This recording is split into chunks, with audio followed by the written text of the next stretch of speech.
ہم ایسے ملک میں رہ رہے ہیں جس میں اللہ کا قانون نافذ نہیں ہے، جس کا مالی نظام سود اور جوئے پر ہے.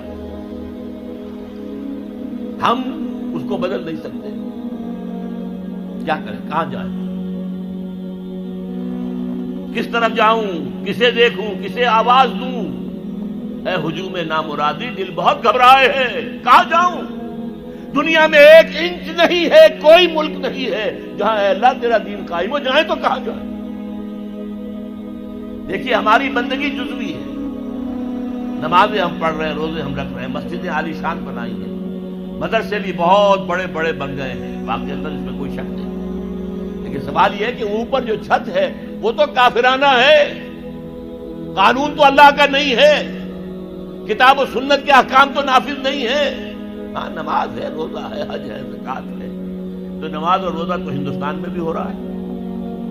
وہ تو چند ایک مسجدیں ہیں جنہیں وہ تاریخی اعتبار سے کہتے ہیں کہ یہ ہمارے مندر ہوتے تھے جنہیں مسجد بنایا گیا، ورنہ وہاں پر ہزاروں لاکھوں مسجدیں ہیں، آباد ہیں، لوگ نمازیں پڑھتے ہیں. کوئی روکتا ہے انہیں؟ ہم نے یہ ملک بنایا تھا کہ یہاں اسلام کا نظام قائم کریں گے. نماز تو آپ امریکہ میں جا کر پڑھیے، امریکہ کو کوئی اعتراض ہی نہیں.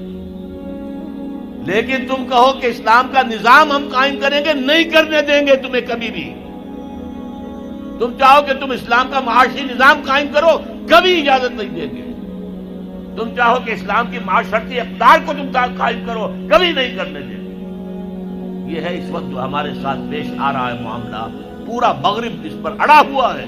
اسلامی نظام کہیں نہیں آنے دیں گے. ہاں نمازیں پڑھو، ہمیں کوئی اعتراض نہیں. روزے رکھو، تم روزے 30 کی بجائے 100 رکھو، ہمارا کیا لیتے ہو؟ تو اب ہم جو کفر کے تحت زندگی گزار رہے ہیں اور اس اعتبار سے اللہ کی نگاہ میں ہم کافر ہیں.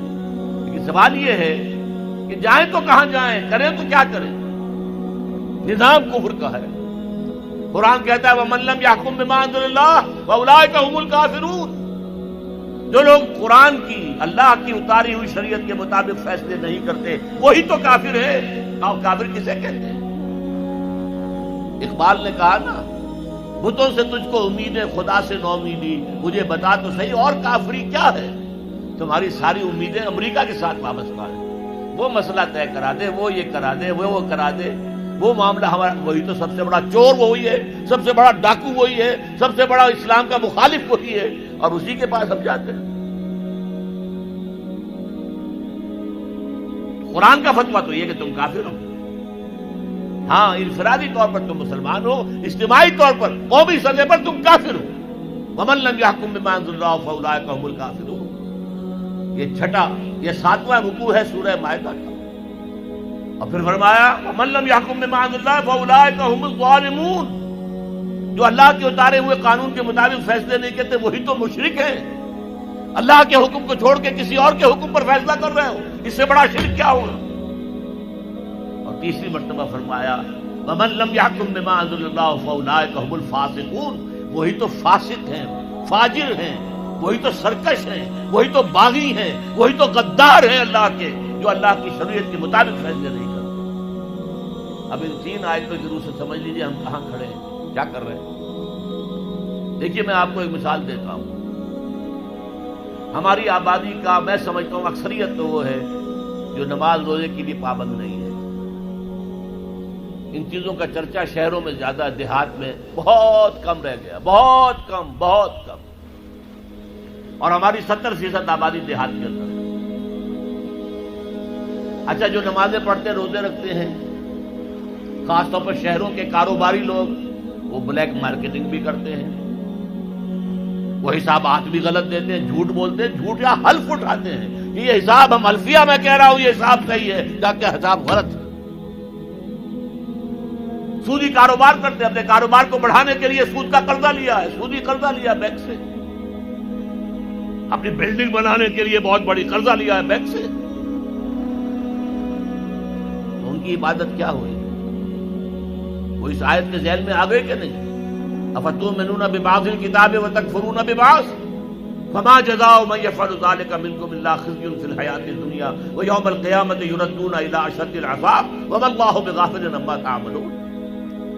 لیکن میں ان کو بھی چھوڑتا ہوں. فرض کیجئے ایک شخص ہے، نماز پڑھتا ہے پوری 5 وقتہ مسجد میں، رمضان کے روزے رکھتا ہے، اور بھی اللہ توفیق دیتا ہے ایام 20 کے روزے رکھ لیتا ہے، یا ہفتے میں 2 روزے رکھتا ہے، سوموار کے اور جمعرات کے وغیرہ، زکوٰۃ دیتا ہے، کاروبار بھی سارے حلال کر رہا ہے، حرام نہیں کر رہا، سود میں بھی براہ راست ملوث نہیں ہے، نہ پیسہ سود پہ اوپر بینک میں رکھ کر سود کھایا، نہ سود پر قرضہ لے کر کوئی اپنا کاروبار بڑھایا، نہ کوئی اپنا کارخانہ لگایا، نہ کوئی اپنے بلڈنگ اونچی بنائی۔ پردہ بھی اس نے اپنے گھر میں بالکل شرعی نافذ کر دیا، وہ اس پورے اسلام پر کاربند ہے جس میں وہ کاربند ہو سکتا ہے اس وقت، لیکن وہ اس قوم کا فرد ہے جو قوم اللہ کے فتوے کے مطابق کافر قوم ہے، جو اللہ کے فتوے کے مطابق مشرک قوم ہے، جو اللہ کے فیصلے کے مطابق فاسق و فاجر قوم ہے۔ قوم کے فرد تو ہم اسی کے ہیں، چور کا ہاتھ تو نہیں کاٹا جا رہا، ڈاکوؤں کو وہ سزا تو نہیں جا رہی سورہ مائدہ میں جو آئی ہے، ان کے ہاتھ اور پاؤں مقابل سم سے کاٹ دیے جائیں، یا یہ کہ انہیں ملک سے باہر دفع کر دیا جائے، قتلوا تقتیلا، ان کے ٹکڑے کر دیے جائیں۔ ڈاکوؤں کو کوئی سزا ملتی ہے ایسی؟ لیکن اصل میں جو لوگ شور مچا رہے ہیں وہ ہیں جو کہتے ہیں کہ یہ اسلامی سزائیں وحشیانہ ہیں۔ بے نظیر بھٹو کا کہنا ہے یہ وحشیانہ سزائیں ہیں، اللہ کی دی ہوئی سزائیں وحشیانہ ہیں، معاذ اللہ ثم معاذ اللہ ثم معاذ اللہ، کلمہ کفر ہے۔ اب اس کا کیا علاج ہے ہمارے پاس؟ کیا کریں؟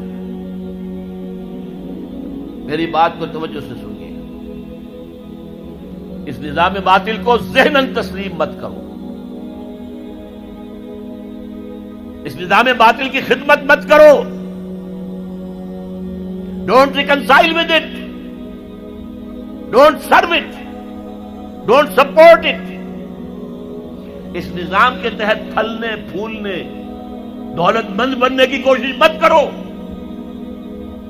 بلکہ اپنی زندگی کو سکیڑو، اپنی ضروریات کو کم کرو، اپنے آپ کو ذرا آزاد کرو، اپنا وقت، تاکہ اس وقت کو تم لگا دو اس نظام کے خلاف جدوجہد میں، ایک ایسی جدوجہد، ایک ایسی کوشش کہ اس نظام باطل کو جڑ سے اکھیڑ کر پھینکنا ہے اور اس کی جگہ نظام حق، دین حق نافذ کرنا ہے۔